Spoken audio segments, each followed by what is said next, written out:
Hey everyone! Today I'm excited to share a super handy addition to any desk setup, the Trond Desk Clamp Power Strip.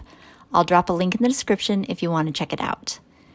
If you're tired of reaching under your desk to plug something in or dealing with messy cords at your feet, this Trond Desk Clamp Power Strip is definitely worth considering.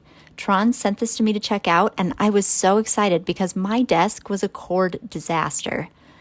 I have a standing desk and about 4 to 5 things that regularly need to be plugged in. But even just that much created a tangle of cords that looked messy and were definitely a tripping hazard. This little clamp is about to change that. It easily clamps onto the edge of your desk and can handle just about any thickness, from my 3/4 inch all the way up to almost 2 inches. It's got 5 widely spaced outlets and surge protection, so you can charge up to 5 devices at once, knowing your gear is protected from power surges. Plus, it's built with a flat, low-profile plug that's great for fitting behind furniture without blocking any outlets. And the 6-foot heavy-duty extension cord gives you flexibility on where to plug it in.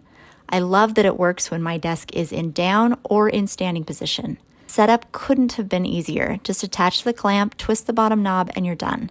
With rubber grips to prevent sliding, this power strip stays secure, keeping your desk clutter-free and easy to access. And look at the difference. It's so much more functional and less trippable now. If you want a more organized, efficient workspace, the Trond Desk Clamp Power Strip is a great start. I love mine. Thanks for watching, and if you want to check out this power strip, there are links in the description. Hit the like button if this was helpful, and subscribe for more reviews. I'll see you next time.